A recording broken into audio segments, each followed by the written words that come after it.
This is the Rebel Author Podcast, where we talk about books, business, and occasionally bad words.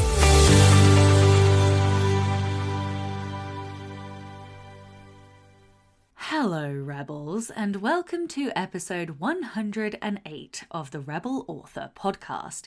This week, I am talking to Anna McNuff, an adventurer and author, winner of the 2020 Kindle Storyteller Award, owner of lots of pink hair. She is so much fun. I absolutely loved talking to her, and I think you will find this episode super fun. But first, to last week's question, which was, what is the best book you've read in your genre? Ian Worrell said too many to count or too hard to pick the best, for me at least. Karen Heenan said such a hard question, either Dorothy Dunnett's Lymond Chronicles or Hilary Mantel's Wolf Hall, historical fiction all the way.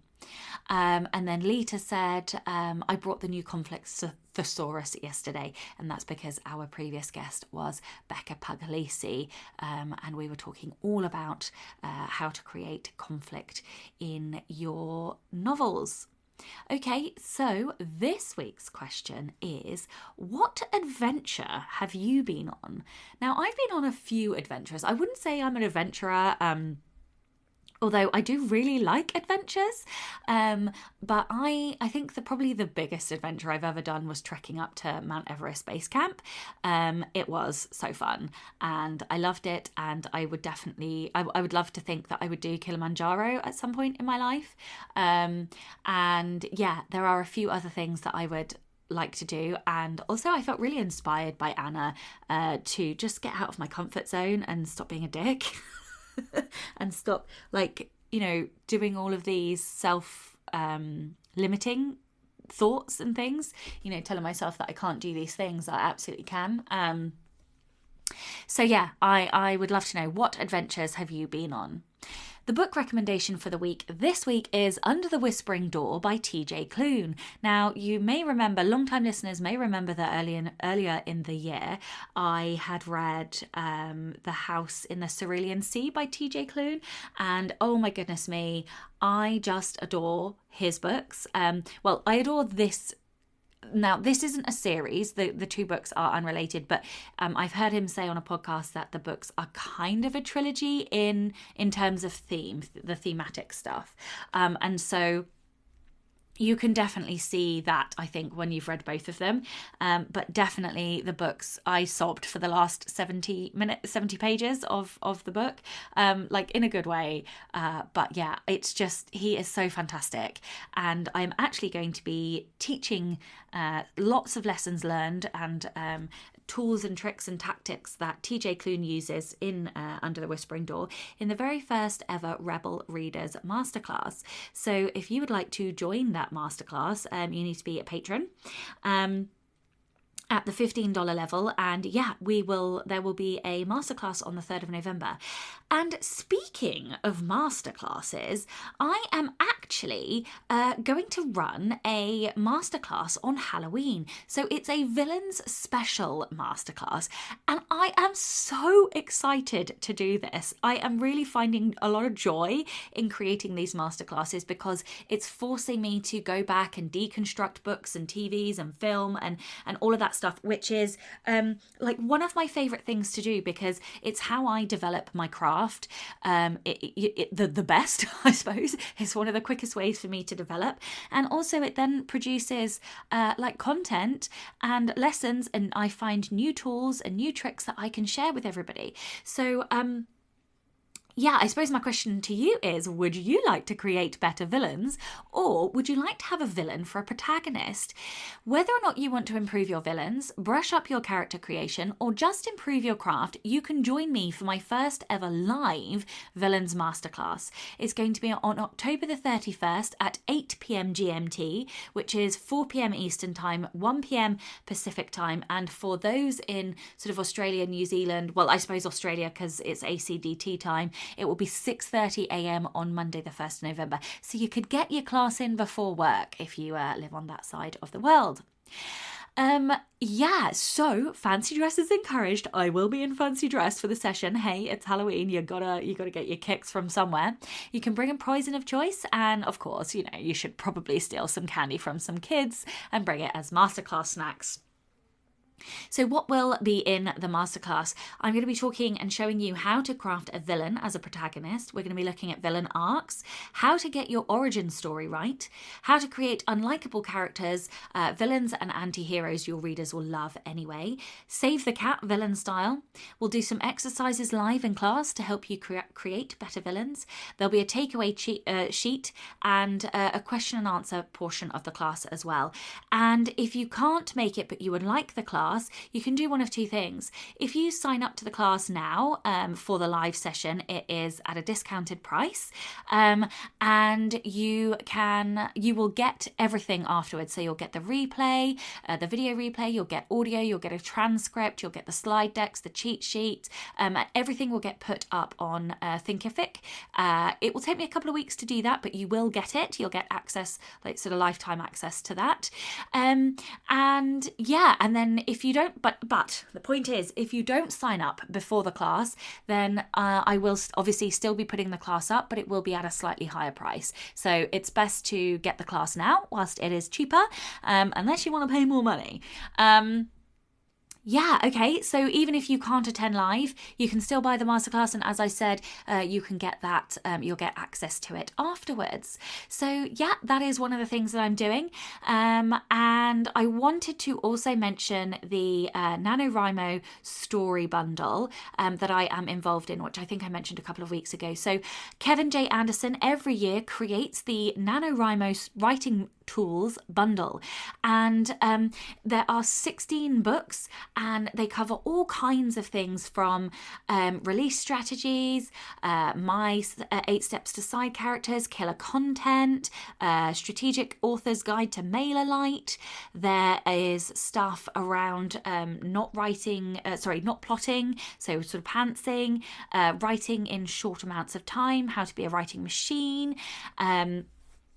all different kinds of things. And we've got books from authors like Monica Leonelle, Kevin J. Anderson himself, Michael Leron, Kevin McLaughlin, Craig Martell, Joanna Penn and Mark Lefebvre, Andrea Pearson, myself, of course, Erica Everest. And there's also a 50% off Jutor 3 and 75% off vouchers as well. So there is a massive amount of content packed into this bundle, and it's a pay what you like bundle as well. So if you haven't got your copy of that bundle, then I will leave some links in the show notes for you to go and check that out. And of course, if you haven't already purchased your copy of 13 Steps to Evil audiobook, what are you waiting for? Go check it out.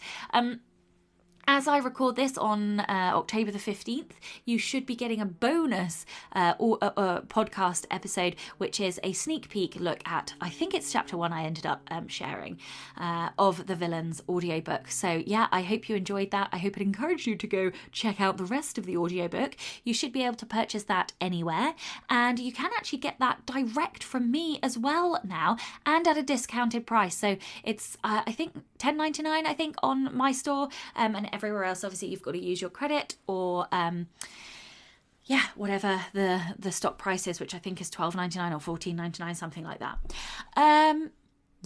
Okay, awesome. So what else can I tell you? Right, so yes, I'm doing the masterclasses. I've got 2 masterclasses coming up. As I mentioned last week, I am getting on a plane to see my dad, and that, as I speak today, that's about 9 days away. So, oh my gosh, that's only 9 days away. So yeah, I will be on a plane very shortly, which is very exciting and nerve-wracking. I have been working on Trey this week. I am so excited by the fact that I have been working on Trey at last. It has been such a long time in the works, and this week I am now, as we talk, I am 39,000 words into the book, and that means that the book is now 92,000 words. So technically I'm like 42% or something of the way through. But I do think that the book will top 100,000 because I've got some extra chapters that I'm putting at the end of the book because I'm finishing the series here. But I feel good about the story again. I feel like I am really starting to pull it together. I will have to do one extra read through and a tweak of the sentence level prose, and also just checking things. So I'm writing sort of a list as I'm going of things that I feel might just need deepening. So a couple of characters might need a little bit more work. There might need to be a few extra references to things like this, really just polishing and tweaking those final things. So this draft that I'm doing now is like the last major edit, and then it will be a very quick run through, mostly ticking things off my list. I'll put it through Pro Writing Aid and just polish up that prose on that final draft. And then I am in two minds about whether or not to give this to a beta reader to read. It has already been beta read, but I am, I guess, fundamentally changing it because I'm finishing the series with it now. So maybe I'll just get somebody to read the back end. I don't know. My fear is that somebody will read it and then there'll be loads of work that needs doing it. And I just can't handle that. I just need to get it done. So I don't know. As you know, I struggle with minimum viable product. I don't really do that. I always like to put out the very best possible thing that I'm capable of. And, you know, I really do feel like after 3 years of working on this fucking book, that it is going to be the best that I can make it under the restraints that I've been working on. The fact that, you know, it's not really my style anymore. I've definitely moved on. My prose has improved and I have to stay within the confines of the series. So yeah, don't get me wrong. I still love this series. I absolutely adore it for what it is. And, you know, every time I go back and reread the first book, I still smile and I still love the story by the time I get to the end of the first book. So yeah, I do really love it.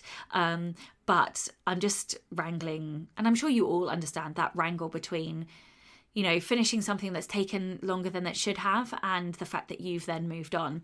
If you're interested in reading the series, Keepers is actually still at 99 pence or 99 cents. So yeah, if you want to read a guilty pleasure young adult book, then I highly recommend that one. And you can go and check it out. It's 99 cents everywhere. Okay, so the Rebel of the Week this week is Janelle Hardacre. Janelle says, thanks to Sasha actually for pointing out that this even was a rebellious act. Rebel was never really a label that I previously connected with myself. But now I'm like, Rebel? Fuck yeah, I love that. Already I love this story. Okay, so Janelle says, so remember lockdown 1 when it became clear that it wasn't ending anytime soon? I realised it was the perfect opportunity to try something I'd always secretly fancied, shaving my hair off. I figured we're not seeing anyone for ages anyway, and hair grows back. After a couple of weeks of toying with the idea and planting the seed with my other half, I thought, fuck it, to give me a bit more accountability. I put a little video on my socials to say that if I raised £500 for charity by 5 p.m. the next day, I'd shave my head live on Instagram. Well, the people spoke. Within an hour, I'd hit £500. I was flabbergasted. So in another rebellious act, I moved the goalpost and told people the target was now £1,000.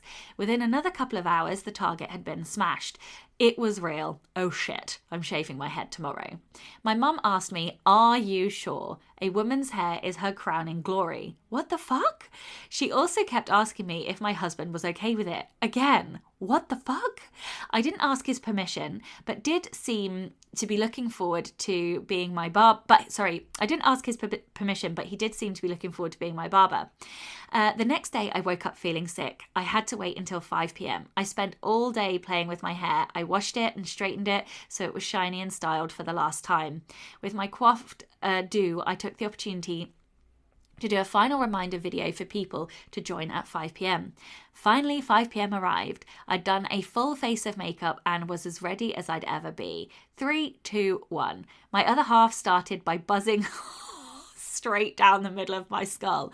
No going back. People were loving it and the donations were still rolling in. Then I looked in the mirror. I love it, I said. I felt strong, fierce and powerful despite my mum's tears.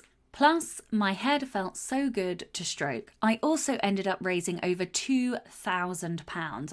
Wow, that is amazing. I still look back at the picture and think I look beautiful and sexy. I am a rebel. As a little epilogue, my mum used to have short cropped hair about a decade ago and grew it long, all because someone in a shop once called her mate. Sorry, I shouldn't laugh. She took that to mean that she wasn't feminine and that she had to have long hair so people knew. She found her long hair hard to manage and a burden. Whenever I suggested chopping it off, she'd refer back to her apparently being mistaken as a man. Well, 3 months ago, she had it chopped again and she feels liberated. It really suits you. Our hair doesn't make us any more or less of a woman, I said to her. You're absolutely right, Janelle, she replied, smiling as she showed me her new do and her lighter head from all angles.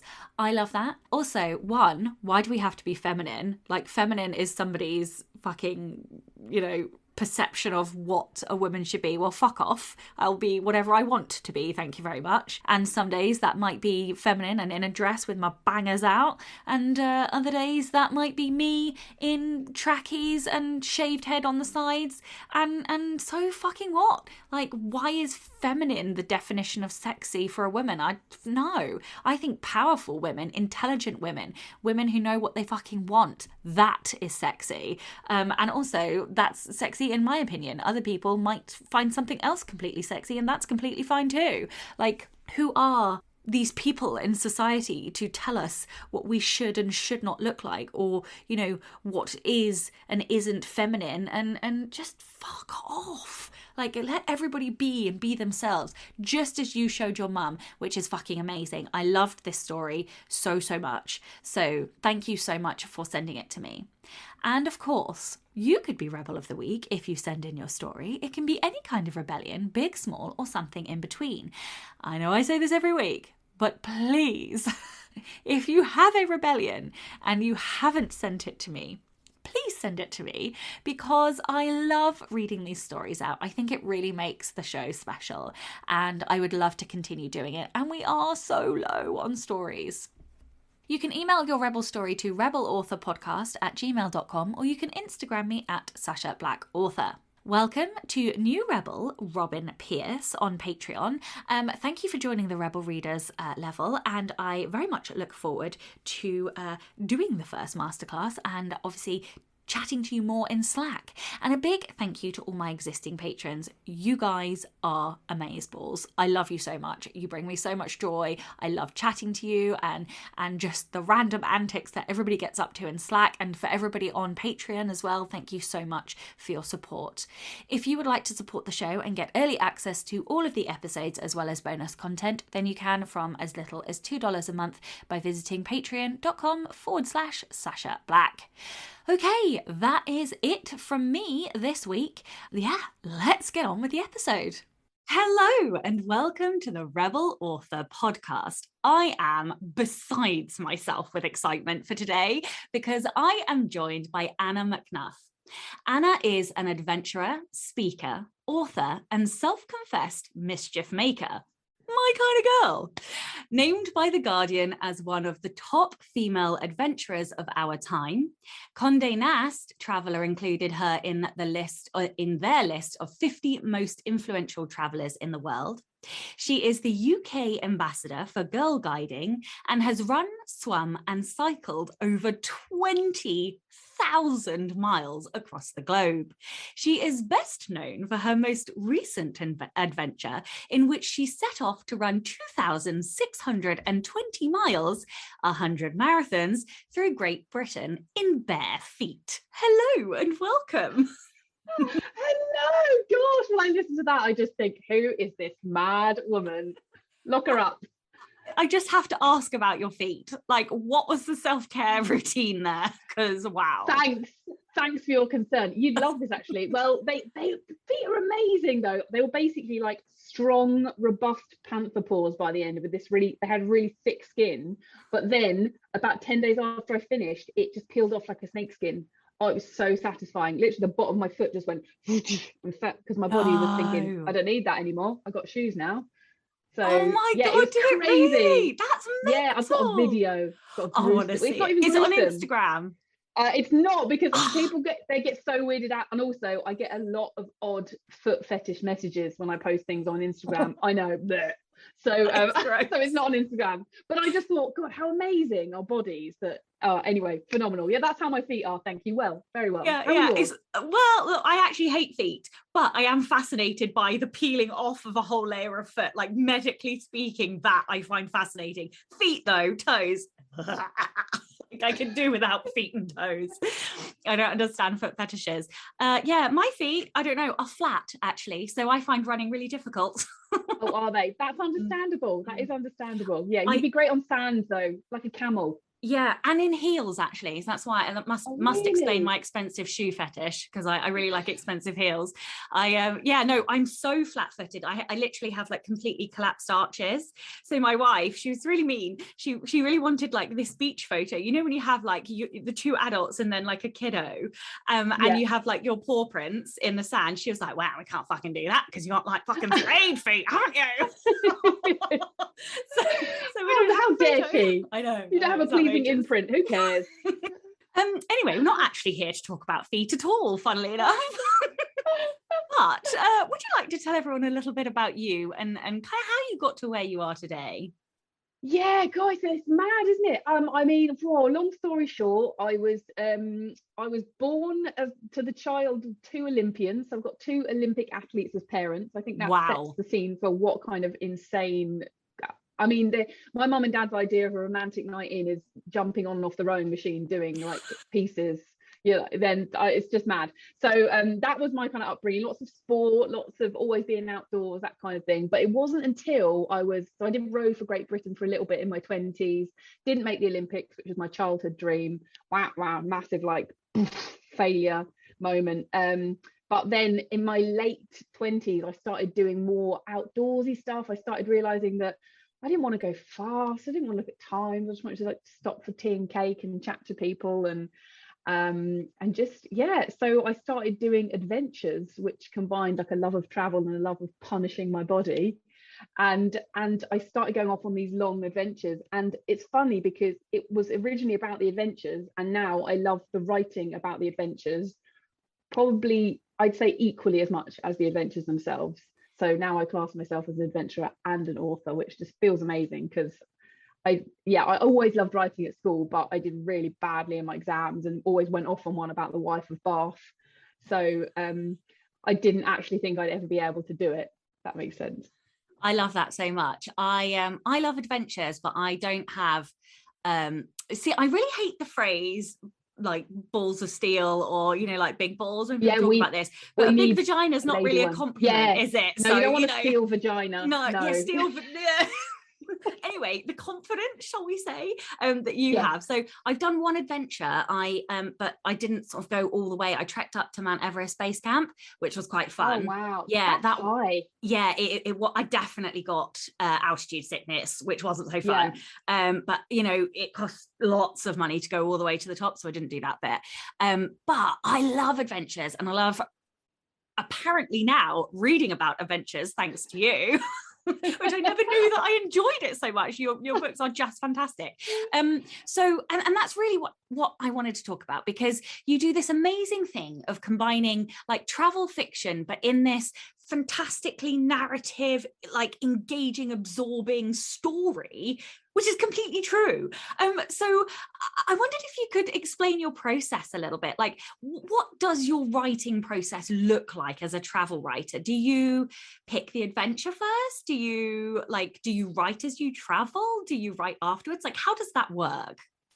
Yeah, I think I've gradually worked it out along the way, because on my first adventure, I kept a journal, like a handwritten journal, because I got inspired by all the adventurers of old and thought, this is what they would have done when they were trekking to the Antarctic, leather bound and all that. Well, it wasn't leather, it was some cheap version.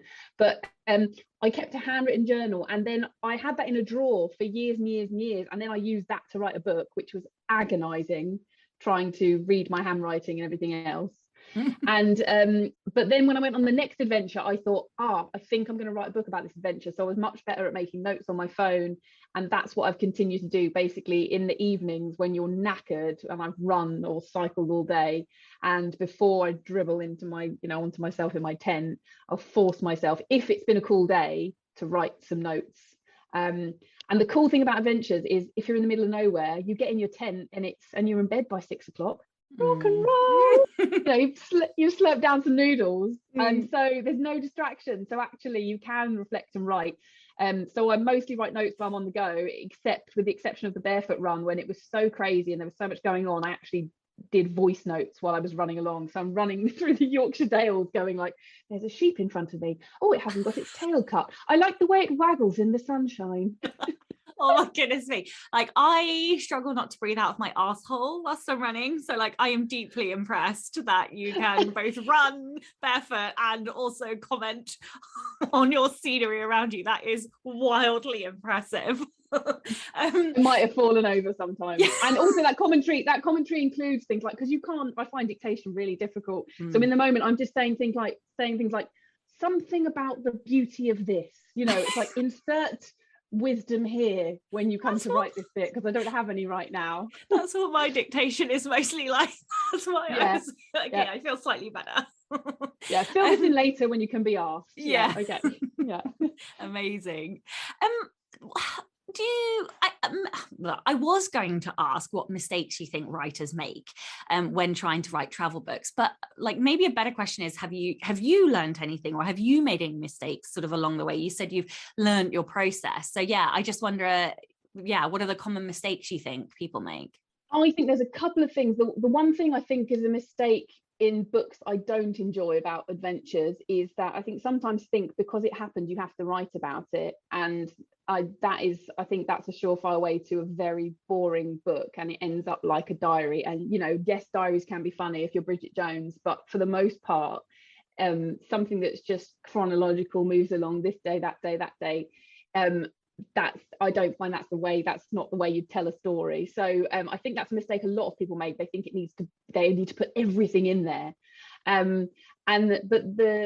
I think the kind of stuff I've learned is, and this is where editors really help, is I take loads of stuff for granted. I have all these things in my head that I know about myself or I know about the journey, and I actually realize they're not obvious to the reader, and I've not explained things enough. And even though it feels boring to me to put in one sentence that explains what that thing is I've just said, or why that is the case with something I've just said, I've got much better at going, okay, does this make sense to a lay person or whatever, to try to make it a bit more accessible. So I think those are the two things. Yeah. And so thinking about the structure of nonfiction, like how, I suppose there is a chronological journey in your adventure. You start at one point and maybe come back to it, or end up in a completely different place at the bottom of Brazil or wherever, but how do you create like a nonfiction arc, like a narrative arc? Like, what is that? How do you do that? Because for me, when I write my nonfiction, it's very much based upon like, here is the basis of a writing craft thing, and now we're going to get more complicated, and now we're going to get more complicated. But you have an arc. Like, so can you talk about how you create that, how you develop that, what it looks like for you? Well, first of all, I really didn't even know what narrative arcs were until about a year ago. So that's good, isn't it? It's funny, isn't it? You're just like, this is the thing. It's called the thing. What I do is I start with, when I sit with like blank page, I use Scrivener, like blank section, and I basically write the stories that I would tell my friends down the pub, like what was the cool shit that happened, because they're the things where I'm just like flowing and I'm like, oh my god, and this and then this, and I just can't stop. I'm like, and that normally gets me about a half of the book written, and I don't worry about writing in order. I just sit down each day and go, where do I want to go today in my head? Like, what point do I want to be taken to? And then I go through the process of going back and filling in the gaps and linking those points together, and that's where the rest of the book comes from. And I find that second stage just really difficult, because it can take me, especially, and I do this as well, I don't know if you do this, I do things like write about the scenery here, capital letters XXXXX, and they'll come back and fill it in, because when I'm writing about scenery, if it's not just flowed off the page, I'll normally go back and look at a picture and try and describe it, and it will take me maybe like 2 hours to write like 300 words or less. And it's so painful, but I know it's worth it. But it's a lot of there's sort of like the fast flowy process of getting the big stories out, and then the gap filling is takes a lot more. Yeah, I'm going to ask you a little bit about that later, because it is so worth it, because that is one of the things that I remember thinking when I was reading your book is, my God, this is fucking exquisite description, because like I was just, in fact, fuck it, we're going to talk about that now. I was so completely and utterly like in the location. I was there like surrounded by salt flats and thunderstorms, and like, how did you do that? How, like, okay, so you've mentioned like you go back and look at the pictures, but you really breathe life into the description of wherever it is that you are. It felt real to me. I was so completely absorbed. So what advice do you have to listeners who might want to create better descriptions of settings? Again, that is something that's taken practice, because it is really difficult. And also, when you've written about a cloud-filled blue sky, there's only so many ways you can say there was a cloud-filled blue sky, so it does get difficult. But I think I was in a lecture, and this was before I'd written any books, with this guy called Steven Pinker, who does a lot about language. He's like a Harvard professor, and he was talking about communication and what communication is. And he said, imagine you are stood looking at something happen, and there's someone behind you and they can't see what's happening, and you're holding their hand and you're having to explain to them what is in front of you. Like, that is good communication. And I remember thinking, when I came to write about scenery, I was like, that's my job. I have to almost be the eyes of the reader. And so I imagine then that my reader stood behind me and they can't see what's going on in front of me, which is why sometimes I end up coming up with ridiculous things like, it looks like a candy floss, or looks like someone's pumping out clouds from, like, it looks like there's a little troll behind the mountain pumping out clouds, because that's what my imagination is telling me. So I start with the way that I would explain it to someone who can't see it, and then try and make it a bit less ridiculous. And I think the second thing is, we do so much about sight and what we see, but we forget about all the other senses. We forget about, what did it smell like, and what does it feel like the wind on your face, or how the heat like prickles on your skin when you're in a really hot country. So I think sometimes it pays to bring the other senses in, or let one of them take a complete like front stage and just park sight for a little bit. One of my favorite bits of playing with words is using the senses, and I love layering the senses as well, and like in unexpected ways. And like that is one of my favorite things to do with words, and when I play with words, because let's face it, that is our job, is to play with words. So absolutely. Okay, so I want to just sort of go back to the narrative arcs and talk about the fact that I was unexpectedly hooked. I don't know what I expected when I came to read your book, but literally from page one, I was just like, fuck off, I'm reading. When you go into one of the books and you're just like, oh, I do not want to put this down. So I don't really know what the question I'm trying to ask is. Like, how much truth is there in the story? And like, so, because you go from A to B to C, and yet you still create these like chapter endings that hook me to go on more. So is everything still in the right order? Like, because I don't know. What am I, hang on, get a fucking grip. What am I trying to say? Am I a liar? No, I suppose what I'm trying to say is, like, how did you create that tension whilst like tension and hooks at the end of the chapters, and pull people through while still like being true to the adventure that you went on? So I think that's about I write the truth as I experienced it, which is, I think, the great thing about travel writing or writing nonfiction is no one can tell you you're wrong, because you felt it. So I thought it, I felt it. So I write the truth from the way I felt it, but also as I saw it. And dialogue can become a problem with that, because you can't remember exactly what people said. But the rule with that, I think, is as long as they could have said it, then that's fine. And in the Llama drama book, Faye was obviously a huge character, so I made sure she read the first draft, because I wanted to check that there were some points where, you know, our friendship was very tense, and it's really hard trying to describe an argument and trying to make it come across so the reader's not going to take one side or the other, or they could take one or the other side, but you're not pushing them to do that. And so I wanted to make sure I got the balance right and stuff like that. So I guess I just go for my truth and write it as I can. And then the hooks and stuff, I once I've written it all out, I try and keep, I'd say 95% of it is in the order it happened, chronological wise, but I think it comes down to like the pacing, you know, when you're just reading and you get a feel of like, oh god, I'm a bit, well, I mean, I've got the attention span of like a gnat with ADHD, so you're reading it and then you can suddenly feel like, well, this is really slow now. So I would then maybe condense that section down, rip some of it out, and then speed it up or bring it to life with a bit of dialogue or something. So I guess I get it down in as realistic form as I can, and then I play around with it. And I also love to get a whiteboard or a set of post-it notes. And what I'll do is, and this is how I plan my talks, when I give them like a public, like a motivational talk or whatever, I will have like an emotion is on the left-hand side. So yeah, is the audience or the reader feeling good, feeling high, or are they feeling really low? And then I plot the story. So chapter 1, how am I feeling at the end of that? Chapter 2, and I want to see, by the time I've finished, when I step back and look at the book, I want to see it going up and down. If it stays like up for too long, I'm like, well, that's too long, it's too much happy, let's bring it down a bit. So I guess it's getting it all down and then stepping back and going, okay, what elements do I need to like shrink or expand and move little bits around? God, it sounds exhausting, doesn't it, Sasha? I'm exhausted just talking about it. It's such a long process.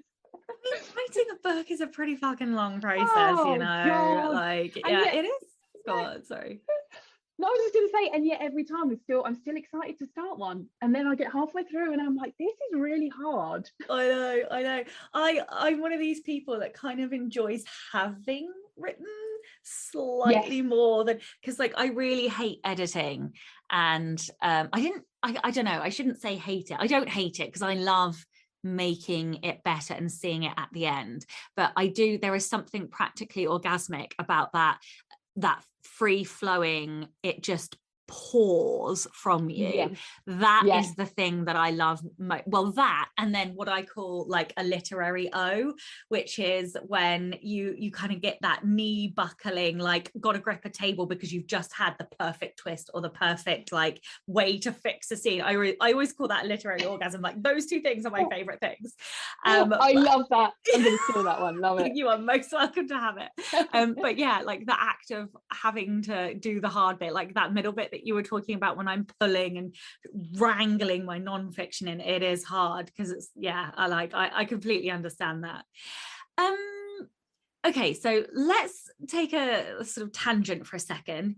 Your books are hilarious. Do you have any advice for writers wanting to inject a little humor into their writing? I think it's just about being yourself, and I think this is why I always got in trouble at school, because I would always write like I speak, and formality makes me itch. Like I can't, you know, I'm not formal in any way, and so I can't write in any other way except the way that I speak, which is, you know, lots of slurs and mistakes, everything else. So I would, and the thing is, we're all funny. Like even sometimes if we don't intend to be funny, and miserable people are funny. It's just funny. You know, like Jack D is a perfect example of that. Like it's just funny. So I just think if you're trying to inject some humor, I would just go and be your darkest self. Like, you know, what are the things, you know, when you're watching like Gogglebox and the stuff they say when you're, the reason why it's so funny is because that's the stuff that you don't normally say in front of other people. So I think people are struggling, it's because they've not peeled back enough layers to actually just be themselves and be their most comfortable, dark, you know, controversial if need be self. I mean, my humor is pretty light, pretty surface level, but yeah, that's what my tip would be. Just be yourself and keep peeling back. Yeah, I love that. And funnily enough, my non-fiction books are written how I speak. And I think that is why they work, because everybody says to me, oh, I can hear you, like you, I literally read your book in your voice, which is why Yeah, I narrated the first one, because I was like, well, you might as well hear it in my voice too. exactly. And then it Yeah. matches. Yeah, exactly. And but I think that really is true, because I do swear, and I like sarcasm and dip jokes and all the rest of it. And I think it's funny, because I'm going through this sort of massive change in my fiction writing, because there was always a disconnect for me between being rebellious and sarcastic and my truest self in my nonfiction, and then having to wrangle that into young adult, because I write young adult fiction. Yeah. And I think I restricted and restrained myself too much. And so I always had a problem. I love my first series, don't get me wrong. I'm incredibly proud of it. But it didn't quite feel like it matched as much as I wanted it to, like the nonfiction. So, and I think it comes down to that. Like, I did not peel enough layers away to be, my truest self in the fiction. So I love that advice. I think that is fantastic. Yeah. Okay, I think I was going to ask you about truth, but I think we've already established the fact that you said you try to write your truth. Like, I mean, would Faye have changed anything? Like, I don't know. No, the great thing about mine and Faye's relationship is I threatened to drive the draft to Cornwall and put it in front of her, because I said to her, I want to come down, I want to give you this draft and I want you to read it, and I want to be there when you finish reading it, which would have been weird because I would just have to sit there for days and stare at her and eat biscuits. But she insisted. She was like, no, I promise you I will be honest. And I think the great thing about our relationship is that I trusted her that she would be honest, and because I said, I will change anything, or / we can discuss anything that you think needs changing. Because if she'd suddenly said, I'm completely uncomfortable with this, you need to rip this whole section out, and I'm like, but that's a really, I think we'd have to talk about it. But what's funny is on the journey, on the trip through South America, we had story time in the evenings. So because I was writing, and I was writing about what happened in the day, Faye just started to enjoy writing as well. So we would read one another our accounts of the day. Wow. I used to love it. Yeah, and that's what got shared on social media. So she was sharing her version of the adventure, I was sharing my version. And it was really interesting, because for the most part you're reading about the same thing, but the details are different, the things that you notice are different. Obviously, that's all to do with what's important to you, and you bringing your whole life to that moment, basically. But she would have written a very, very different book completely. But that's also because she would have brought the whole of herself and her reasons for doing it, which I touched on in the book, but I can't speak for that. So she'd have written a very different book. She's threatened to one day. Llama Dramas 2, the real story, expose. The real llama drama. Yeah. And like you mentioned, sharing as you sort of went on social media and things, and how much do you think that helped in the marketing? Like, I know I didn't prepare you for this question, but I'm curious now, like how much of a role has social media played in your marketing? Oh, massive. There's no way I would sell books if I did not have the following I do on social media. My email list is minimal. It's about like 4,500 people. And and I don't use it for as much as I should. So my book sales are basically thanks to people on social media. So and a lot of those people have been with me for 4, 5, 6 years, and so they feel like they've been on this journey with me. There's absolutely no way that I would be able to sell books if I didn't have all these people following on social media, and they've been on the journey with me. They've seen all the adventures. They're so invested in it. And also, a lot of the South America book was posted on social media. When I put all the Instagram posts onto a page, I'd written 70,000 words while I was on. Yeah, I know. I couldn't believe it. And obviously it needed a lot of work, but I was like, I basically wrote the book like through social media, and people didn't. I thought, are they going to care or mind? But no one seemed to care. But it was a lot of I guess it wasn't repeated because the content had changed, but the stories were the same. But so I love social media, although it is definitely work. I think I try not to let it creep into, when the thumb gets carried away, stop the thumb. I no longer really use Facebook other than my Facebook group, and the only social media I look at is Instagram, I would say, but I don't scroll. I only look at stories now because they're more live. Whereas the posts, I'm just like, oh, well, they're just, So yeah, I tend to own, and there's only a few people that I watch as well. I try to really limit it. Otherwise, because, we just, like, books don't get written. No, oh my gosh, stories. no, it's dreadful. It's dreadful, isn't it? Yeah, no, I'm the same as you. I'm like, I can feel myself doing. I'm like, stop. What are you doing? No, turn it off. Yeah. Okay, so more of a logistical question, just because I'm like super curious. How the bloody hell do you plan an adventure? Like several, let's say 10,000 miles across the planet with like having never visited there before. Like, how do you do that? Because when we did the Everest trip, we did it through a company, like a native company in Everest. So we had a Sherpa taking us up and taking us down. So I knew I wasn't going to like fall down a cliff, although I did actually get lost and panicked and then passed out because I was so afraid. But yeah, like that sounds like an adventure to me. It was, oh my god, it was such an adventure. Yeah, like anyway, that is a whole other story. But yeah, how the hell do you plan a trip like that?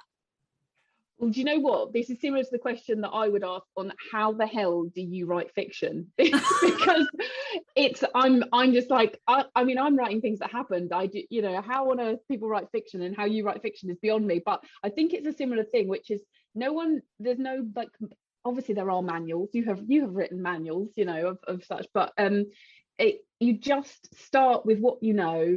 Give it a bash, get it wrong, work it out, go back to the drawing board, start again, and gradually it gets easier, it gets more refined. So for an adventure, I literally start with an idea and drawing a line across the map and going, that would be cool, full stop. And then it goes to, okay, like what's the safety situation like out there, or how far is it between towns if I'm running, how far realistically can I run in a day? Okay, and then we go to that point, we go, okay, is it still passing? Yeah, okay, it's still passable, let's carry on. So it's just piece by piece by piece. And then I used to have quite a rigid plan. Like when I did this bike ride through all the states of America, and I was young and really wanted to cycle really far every day and prove myself, and had a very rigid spreadsheet of like the towns I had to hit and be in at certain times. But I missed out on a lot of cool stuff because someone was saying, oh, why don't you just come here and come and meet this like hippie commune? I was like, no, I've got to get to the next town, I'm gonna be a few days late. According to my own schedule. So now I basically, just ridiculous, isn't it? I just basically plan as much as I need to feel safe, but make sure there's a lot of play in there to allow detours and interruptions and disasters and all of that glorious chaos that makes life. Yeah. Okay, and now mum to mum question. Oh yeah, let's mum it up. Yeah, let's mum it up. Mum bump. So my son is ridiculously privileged and has been to 10 countries already, and he's not even he's not even quite 8 yet. And I would like to say we have not been out of the country for 2 years, so that is saying something. I know. You crammed it in. We have crammed it in. So how are you mumming and adventuring? How is that interplay? Do you just take the baby along? Like, yeah, talk to me about how you are going to manage that, or how you are managing it, and how that works. Well, at the moment, I mean, we had a wild adventure about 2 weeks ago. We went to Torquay. It was crazy. We were so excited. I think we're both just trying to work out what an adventurous life looks like with a baby at the moment. And it is, I don't know what the answer is. Well, basically, we're going to bugger off for the British winter is the first mission. So we're trying to work out where we can go that's going to have enough people to have some energy and not be too quiet and deserted. So that's our next mission. So yeah, we're going with a 1-year-old somewhere. I don't know, maybe Asia. I really hope and pray that you write like the mum's guide to adventuring, because I think it would be hilarious, 1, and like 2, really down to earth, and 3, fingers crossed, really practical, because I know like we've done lots of things, but I actually want to push the boat out. Like one of my ultimate dreams is to take my son away for 6 weeks every school holiday and do a different adventure. I mean, financially I'm not quite there yet, but almost there.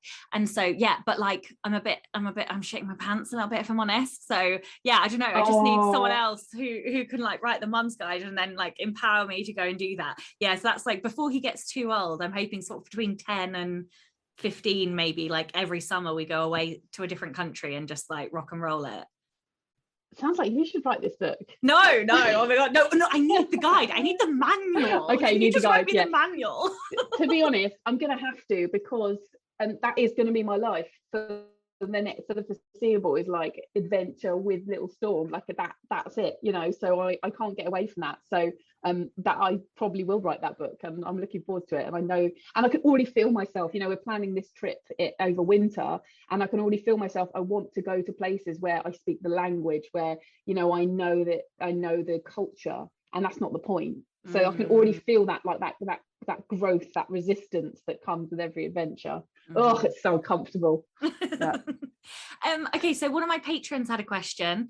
Lynn Reed Aubrey said, what is your favorite off the beaten path thing to do in a new location? What unusual things do you like to do when you go somewhere?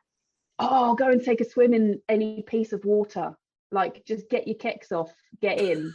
Like, I mean, naked is good, but I just think, yeah, do that. Find a river or a lake or something where you can just, because the thing is about wild swimming is you don't have to actually swim, you can just dip.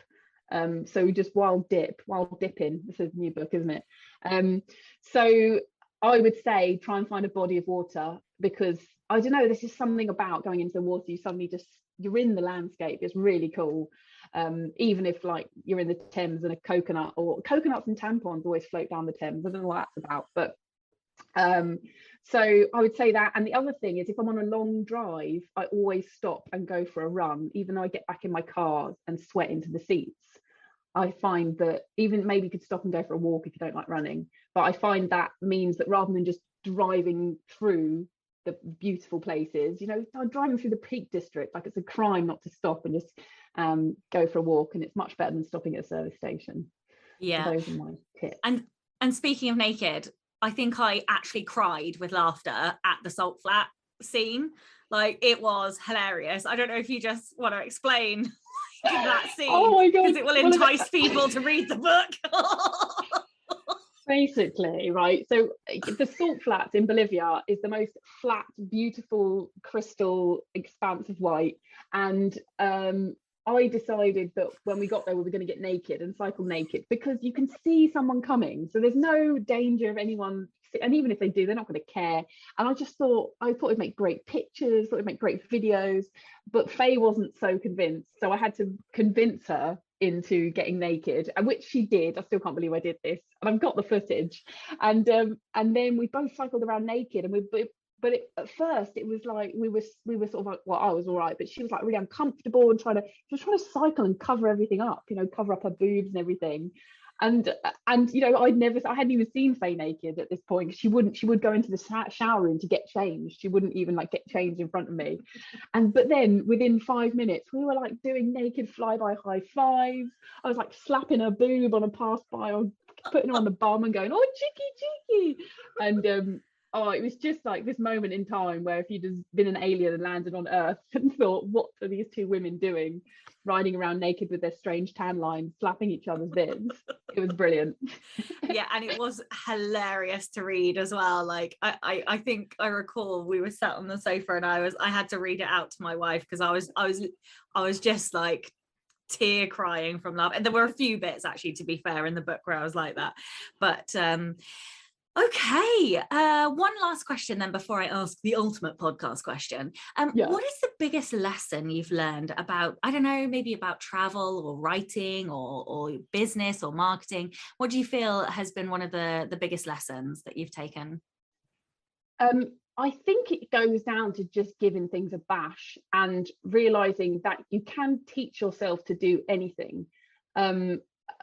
You know, this whole, like I said to you at the start before we came on, like, this is not my world. You know, this author world to me I feel like, oh my gosh, I don't, you know, I'm not worthy of being in it, because I just go on adventures, do stuff, write about it. And I didn't really know what I was doing. I feel like I know a bit more what I'm doing now, but everything has just been listening to hours of podcasts, listening to you, of course, Sasha, and just going, oh, okay, I'll give that a try. Oh, it doesn't work, because what might work for someone else may not work for you, but you've got to figure it out yourself. So I think that's my biggest learning, and that goes for the same with adventures as well. I've never known what I'm doing when I've started, because I think if you wait till you feel ready, then it's too late, and you're not going to learn enough and grow enough, I'd say.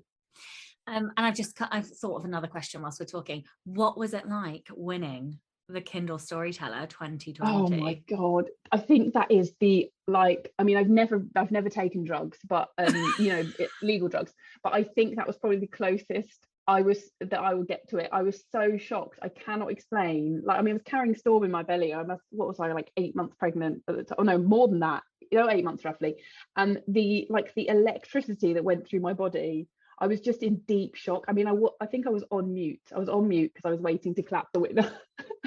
And I think it's just, again, it's one of those things, you see these things as for other people, like for people who do things differently or know what they're doing. So then to win it and be like, oh, that's me, I apparently know what I'm doing.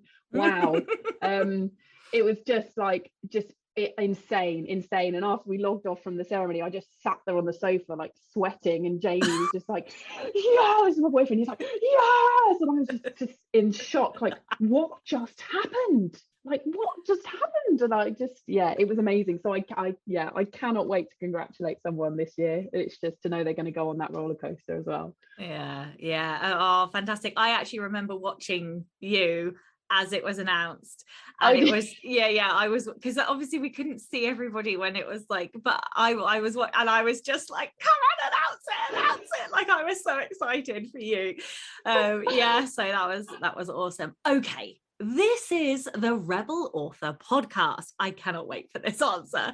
Can you tell everyone about a time you unleashed your inner rebel? Oh, right. Now, I thought the first thing that popped into my head when I thought about this was, I thought when I was I'm going to go childhood. When I was 6 years old, I wanted to play football. I've got two brothers. I desperately wanted to play football. They played football. I used to watch VHS, like Liverpool, league title back to back on the telly, and I thought, why can't I play football? And so I managed to convince my parents to convince the primary boys football league to let a girl into the league. Oh my God, that's amazing.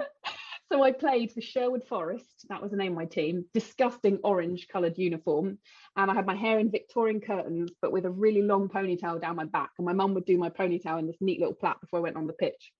And there was one game where I'd been like going for it really hard, like slide tackling left, right and centre. And the referee stopped the match and he said, number 7. He was like, come here. And I went over to him. I don't know what it is about referees, but they always smell like boiled cabbage. They've got really hairy nostrils. So I was looking up at his hairy nostrils, and I remember him just saying to me, he sounds like he's from EastEnders, but he is, you need to tuck your plait down the back of your shirt and stop using it like a weapon. And apparently I was turning my head and I was flicking all the boys in the eye with my ponytail, with my plait. It was a weapon. I had to control myself. So that is my early rebel story. Oh, I love it. What a fantastic story. I love that you're using like girl power, like girl assets to like destroy the lads. Yeah. Back in your place, lads. Yeah, I whip my hair back and forth. Yeah. Yeah. Oh, amazing. Thank you so much for joining me this evening. Well, yeah, you are in the UK now, right now, aren't you? You have, I'm in the UK now. Yeah. Tell everyone where they can find out more about you and your books and anything else that you would like to. Oh, wait, no. I have to ask one more question. What can we expect from you next? Oh, well, I'm currently working on the book about Barefoot Britain, which will probably be called Barefoot Britain. So hopefully that is coming out. It will be coming out next year in springtime, I reckon. Amazing. Okay, now tell everyone where they can find out more about you and your books and anything else you would like to add. Well, if you just Google my name, Anna McNuff, McNuff, I'm the only Anna McNuff in the whole wide world, which is pretty cool. Yeah, I will pop up everywhere. Instagram is my main channel, so you can just find me by doing that. Oh, fantastic. Thank you so much for your time today. And of course, a big thank you to all of the show's listeners and all of the show's patrons. If you would like to get early access to all of the episodes, as well as a raft of bonus goodies, then you can by visiting patreon.com/Sasha Black. I'm Sasha Black. You were listening to Anna McNuff, and this was the Rebel Author Podcast. That's it. Join me next week as I speak to Craig Martell all about different release strategies for your book launches. Don't forget to tune in and subscribe on your podcatcher. And when you have a moment, please leave a review.